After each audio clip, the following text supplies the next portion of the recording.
Perhaps you could give us a sort of snapshot view of your reasons for being an atheist, and then we can look at those arguments in more detail. Well, my reasons for being an atheist are simple enough. I just simply don't see any compelling evidence to believe in deities of any kind, male or female or androgynous, of any culture, any race, any philosophy.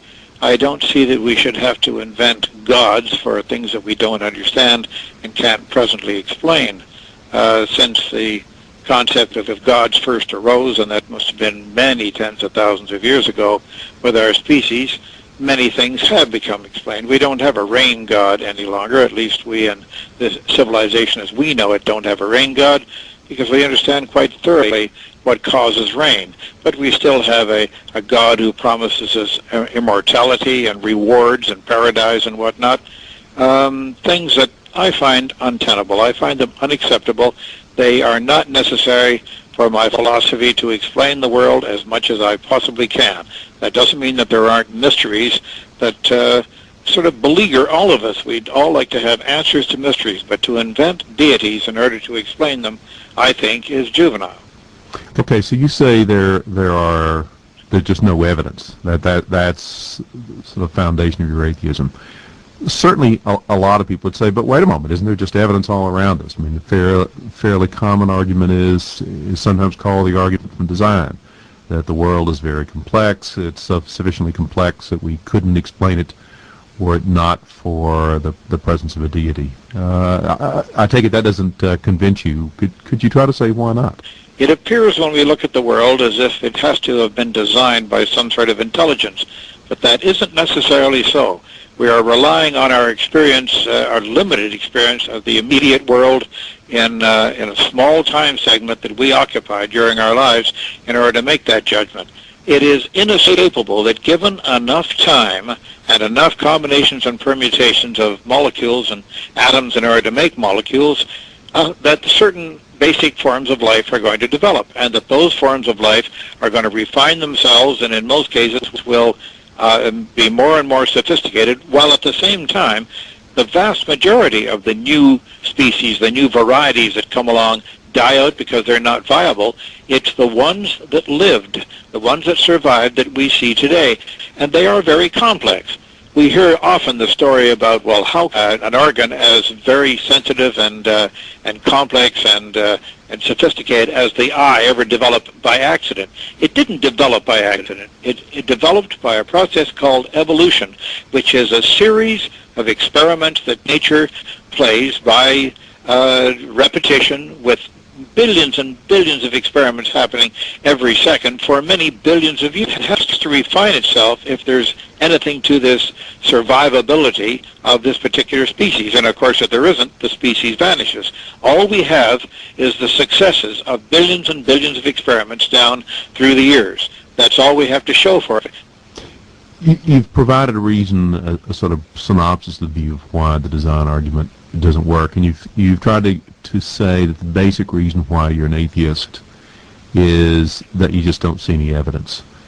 Would that mean, or is it fair to say that means that you think that people who are theists are stupid or uninformed? How would you describe it? How would you explain the fact that so many people do seem to be theists? I think the reason that people believe these things, by and large, is that they don't really understand how the real world works.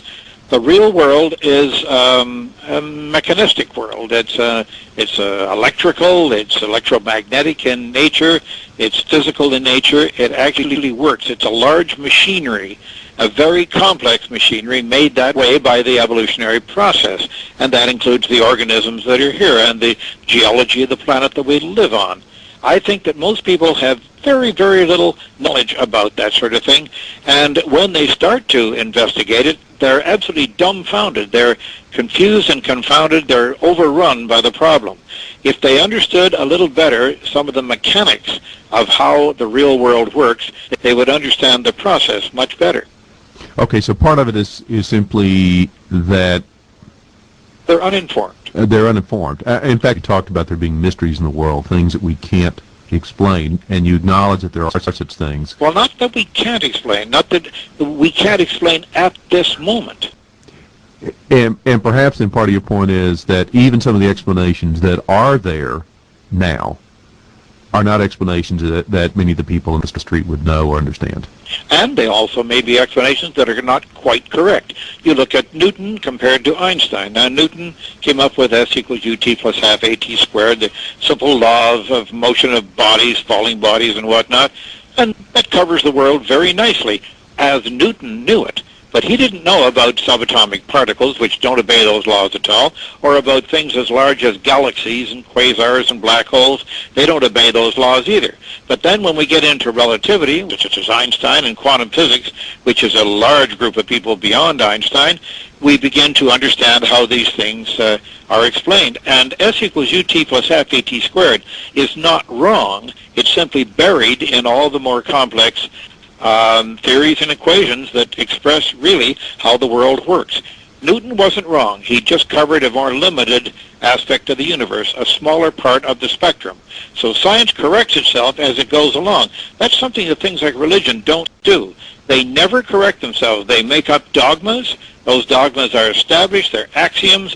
They don't go anywhere beyond that. They just simply say, this is true and always will be true, and I don't want to hear any discussion about it. I think that's very close-minded, and I think that that science really has the attitude that we should be going after, which is, show me. I want to know more. We've talked some about the arguments for the existence of God, why people think they might have evidence. The other way in which people often go when they describe why they are theists is they will say or talk about faith. How would you understand claims about faith? Define your term for me. Well, I don't know. I guess the basic idea is that the average person who uses the language will say there are mysteries in the world, there are things we can't explain, that we have to have some kind of faith either to provide that explanation, to provide meaning in life, to provide morality, whatever it might happen to be. Well, people say that I have no faith. I have more faith than the average person, I think, but it's not the kind of faith that they have. There are only two varieties of faith, so far as I see it, blind faith and reasoned faith. I have reasoned faith in the probability, the very strong probability, that the sun will rise again tomorrow, as it always has. That is, that the earth will rotate in the direction of the sun, and the sun will appear to rise off the horizon. I know that from past experience, and I know that it's been going on for many millions of years, and I expect that it will go on for many millions more. I do that based on reason and expectation and past experience. But blind faith is, oh, I'm going to live forever. I just know it. When I die, I won't really die. I'll go someplace else. There. I don't want to think anything more about that. I've just decided that's the way it is. I've decided that's what I'm going to accept. That's blind faith, because there is no evidence for that whatsoever. The kind of faith that I have is faith based upon evidence. I have faith in my friends. I have faith in the chair that I'm sitting on. I've been sitting on this for many years now. It hasn't collapsed yet. When it does collapse, my faith will be broken in this chair, and I'll either get a new one or I'll fix it. But faith is a very useful part of our lives, of course, if it's based upon experience and upon evidence.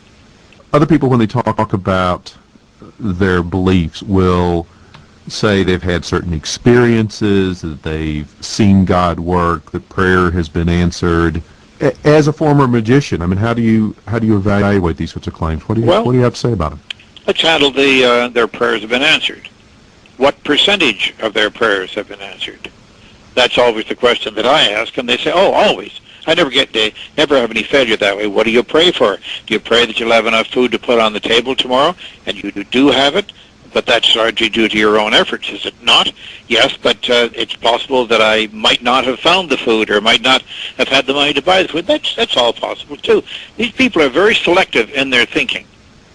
I hear people say all the time, I've made prayers, and I've never had one of my prayers refused. Be I find that very difficult to believe, because if I then ask them to pray for something, they say, oh, no, it has to be something that originates with me. It has to be something that had a real positive need.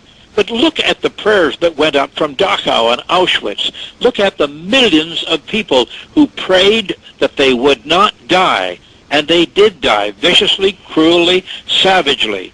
And they prayed not to die. Where was God at that time? We can easily say, oh, but God works in mysterious ways. He had his own reason for doing that. That's a rationalization that, I'm sorry, I find very difficult to accept. All right, what I'd like to do is now turn back and talk a little bit about this idea of the importance of critical thinking skills. When you say critical thinking skills, what exactly does that imply, and how does a person inculcate those? Instead of accepting things that are published in the media or because they appeared on Oprah or because someone wrote a bestseller book about it, look into these things. Investigate them. Start from the bottom. Go to the library and look up the opposite point of view, perhaps, and put them side by side. Okay, 20-second summary on why you're an atheist. I just don't find sufficient evidence out there that would make me create or maintain the belief in a deity of any sort. All right, thank you very much for appearing on the show today.